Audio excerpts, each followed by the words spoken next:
So we're going to talk about AP scores, transfer credit, as well as placement exams in this presentation. So as far as AP scores go, I think the first thing I would tell you all to do is make a list of everything that you may think you're going to get credit for.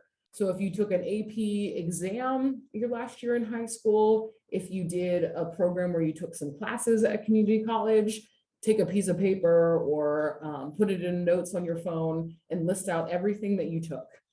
It's going to be really helpful for you to stay organized through the process of transferring in those credits. If you have an AP score, you're going to log into the College Board's website and make sure that those scores are sent to NC State. So whatever website you use to look up what your scores were is going to be the same place that you're going to add in the NC State that you want those scores sent. There is a link here, it says check equivalencies. So that this website here, which will go off the rails a little bit, will list typical classes that AP exams come in through. So say you took biology, if you score a 3, you will get 4 hours of bio. So that would cover your GEP natural science with a lab requirement. So this is a really helpful website to have. I believe this website's also in your Moodle for you to be able to find. And Christina was one of our brains behind the Moodle, so she can confirm for me that that's there for you. So we go back to the presentation. And so that's a good place to check. So on your list, if you put it on another column, you can write down, I believe I got if I get a 3, this is the class that will be covered. That way you can avoid taking that class if you anticipate that you're going to get scores for that. So if you transfer credits, so say you went to a local community college and took a few courses, or you're taking some courses this summer, that process looks a little bit different because it is taking college credit versus taking an exam to get credit. So through that process, you're going to want to go to your community college or wherever you took the other class and send official transcripts to NC State undergraduate admissions. And their email is right here. So if you want to take a screenshot of that, that information would be uploaded. And this will make sure that our university will get it, they'll process it, and then they'll put that on your degree audit based on equivalencies. So this website here, which is also on the Moodle, will show you how to send that. So transferable credits, as well as interest, talking about how to look up course equivalencies in the database, as well as even advanced placement, IB, CLEP, and things that might be applicable to your experiences prior to NC State. Back to presentation.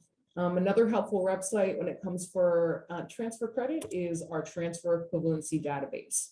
And trust me, I use this one all the time in my advising. And it's going to be really helpful if you took another course at a community college. So someone put something in the chat that they took at another university.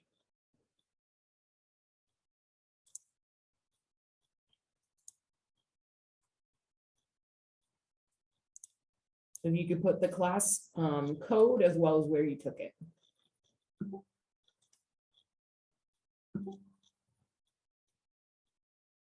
All right, so we got BUS 110 at Wake Tech, perfect. So when you're on this database website, you're going to click on course taken at other institution. And then Wake Tech is located in North Carolina. Institutions, you're going to find Wake Tech. Find the course code. So it's BUS 110 is what we're looking up.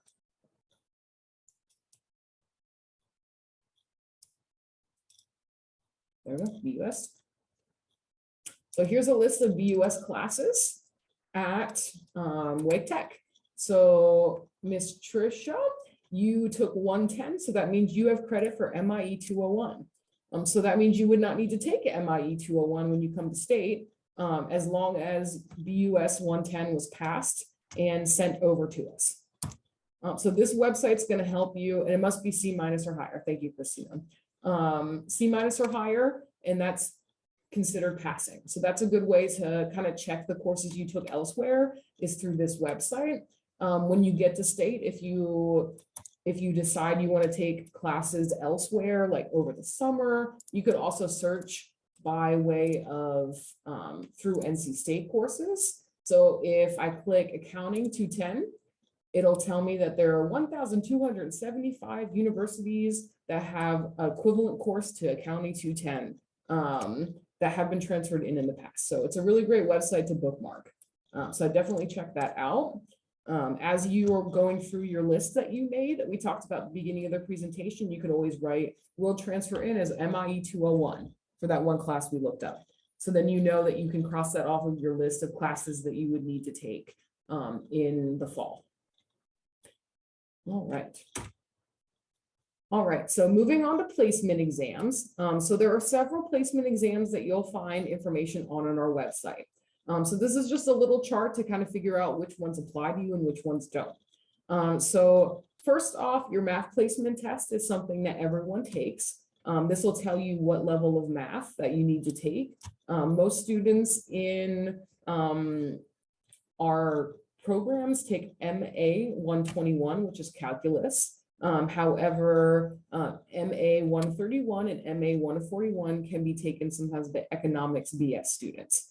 So keep that in mind. Everyone's coming in as first year management. However, that might determine if you're interested in economics BS degree, you might want to think about which math you take. But you're required to take that math placement test.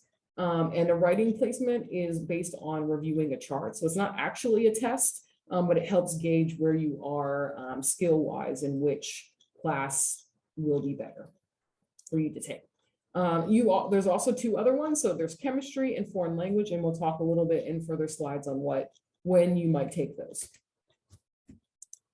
There we go. So this is the math sequence that I was talking about. So most students will take MA 121, but you can also take MA 131 or MA 141. And the math requirements for your economics BS is MA 131 or 141, and then you would take Calc 2 and then Calc 3. So if you're at all thinking about being an economics BS major, you want to make sure that you're in the right calculus class.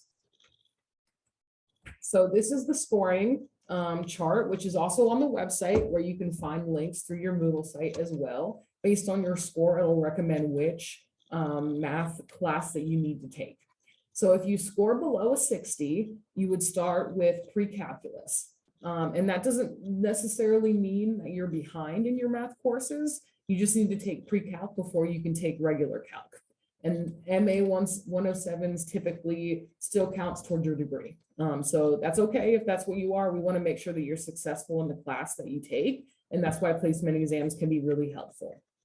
Right, so that's the chart. For your writing, this is the chart you review to figure out which English class that you will want to get into. Most students will take English 101. All right, so the two voluntary, not required placement tests that are options for student is foreign language and chemistry. So foreign language is typically taken if you are considering a minor in another language or you're double majoring in another discipline that's in another college. So we have just changed our foreign language requirements. So as long as you have 2 years of language in high school, you do not need to take any further foreign language. But if you're considering another major or double majoring somewhere else, you might want to look at their requirements, because placement tests might help you skip a few credits if you are very good at a certain language.